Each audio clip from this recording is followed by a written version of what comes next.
Hello बच्चों, स्वागत है आपका आपके अपने ही channel Hindi learn and fun में। बच्चों, आज हम पढ़ेंगे वाक्य के भेद। इससे पहले वाली वीडियो में मैंने बताया था आप लोगों को वाक्य के अंग। ठीक है, आज मैं बताऊंगी वाक्य भेद। और वाक्य क्या होता है? वाक्य सार्थक शब्दों का ऐसा समूह जो व्यवस्थित हो और कोई अर्थ देता हो। ठीक है, जिसका ऐसा वाक्य जिससे कोई अर्थ निकलता हो और वो नियम से बना हो। ठीक है, वो वाक्य होता है। और वाक्य के भेद कितने हैं? दो हैं, रचना के आधार पर और अर्थ के आधार पर। तो आज मैं इस वीडियो में आप लोगों को बताऊंगी रचना के आधार पर वाक्य भेद, क्योंकि अगर मैंने दोनों बताए तो वीडियो बहुत लंबी हो जाएगी। तो आज आप इसको पढ़िए, इसके फिर आप कमेंट करके मुझे बताइए, तब मैं अगली वीडियो बनाऊंगी अर्थ के आधार पर। ठीक है बच्चों, तो आप समझिए इसे क्या है। रचना के आधार, रचना या स्वरूप के आधार पर वाक्य भेद। उसी को रचना बोलते हैं, उसी को स्वरूप। ठीक है बच्चों, तो इसके आधार पर वाक्य भेद क्या है? सरल या साधारण वाक्य पहला। दूसरा क्या है? संयुक्त वाक्य। तीसरा क्या है? मिश्र वाक्य। एक तो यही क्वेश्चन आ जाता है कि रचना के आधार पर वाक्य के कितने भेद होते हैं? तो 3 भेद होते हैं, सरल, संयुक्त, मिश्र। ये क्वेश्चन बहुत बार आ चुका है। और ये आप 8th 9th 10th 12th में हो या कोई तैयारी कर रहा है, इससे क्वेश्चन आते ही आते हैं। तो आप इन्हें ध्यान से देखिए और समझिए।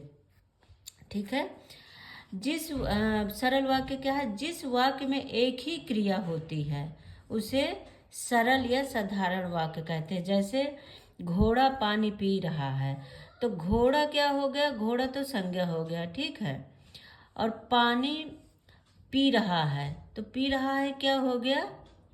ये एक क्रिया हो गई। तो एक ही है, इसमें एक ही क्रिया की बात हुई है, तो इसलिए क्या है? सरल वाक्य है। जो सरल या साधारण वाक्य जो होता है वो हमारा इसी में आता है।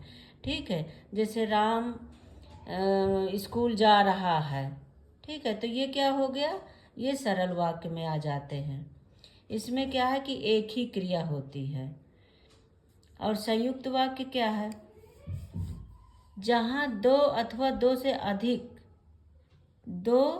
से अधिक सरल वाक्य हों और उसमें समुच्चयबोधक शब्द भी हों। ठीक है, उसमें समुच्चयबोधक शब्द से वो जोड़े गए हों, ऐसा वाक्य संयुक्त वाक्य कहलाता है। देखिए, समुच्चयबोधक शब्द जानते हैं क्या होता है? जैसे किंतु, परंतु, और ये सब क्या है? समुच्चयबोधक शब्द है। तो अगर ये संयुक्त वाक्य होगा तो ये आपको शब्द जरूर मिलेंगे। देखिए एग्जाम्पल में आप देखेंगे तो समझ में आएगा। राजीव पढ़ता है और मीरा खेलती है। देखिए आ गया ना, राजीव पढ़ता है और मीरा खेलती है। ये क्या हो गया? दो साधारण वाक्य हैं, लेकिन ये संयुक्त वाक्य है। ठीक है, तो दो साधारण वाक्य जब जुड़ते हैं तो संयुक्त वाक्य बनता है। वह बाजार गया किंतु, आ गया ना समुच्चयबोधक शब्द। खाली हाथ लौटा है, तो ये क्या है? संयुक्त वाक्य है। संयुक्त वाक्यों में उपवाक्यों को जोड़ने के लिए किंतु, परंतु, ये सब वही जो मैंने बताया पहले कि समुच्चयबोधक शब्द से वो जोड़े जाते हैं। ठीक है, आगे क्या है? देखिए मिश्र वाक्य। तीसरा क्या है? मिश्र वाक्य। मिश्र वाक्य किसे कहते हैं? जिस वाक्य में एक प्रधान उपवाक्य हो। ठीक है, एक प्रधान उपवाक्य तथा एक या एक से अधिक आश्रित उपवाक्य होते हैं, उसे मिश्र वाक्य कहते हैं। जैसे देखिए, इसमें आप देखिए एग्जाम्पल में ही समझ में आएगा। मालूम होता है कि आज आंधी आएगी। ठीक है, इसमें कई बार ऐसे शब्द आते हैं कि, किंतु, ठीक है, तो ऐसे शब्द आते हैं। तो ये समझ जाइए कि मिश्र वाक्य है। मालूम होता है, ये क्या हो गया? प्रधान उपवाक्य हो गया। ठीक है, ये क्या है? प्रधान उपवाक्य हो गया। कि आज आंधी आएगी, ये क्या है? आश्रित उपवाक्य। ये इस पे आश्रित है, तो ये क्या बन गया? आश्रित उपवाक्य है ये। और दूसरा एग्जाम्पल देख लो कुछ अपने आप बना के। गुरुजी कहा करते थे कि सत्य ही ईश्वर है। ठीक है, गुरुजी कहा करते थे कि सत्य ही ईश्वर है। तो गुरु जी कहा करते थे, ये तो प्रधान उपवाक हो गया, और सत्य ही ईश्वर है, ये आश्रित हो गया उस पे। तो ये क्या है, ये मिश्र वाक्य है। ठीक है बच्चों, तो ये समझ में आ गया होगा कि वाक्य के आधार पर दो तरह के भेद होते हैं, रचना और अर्थ।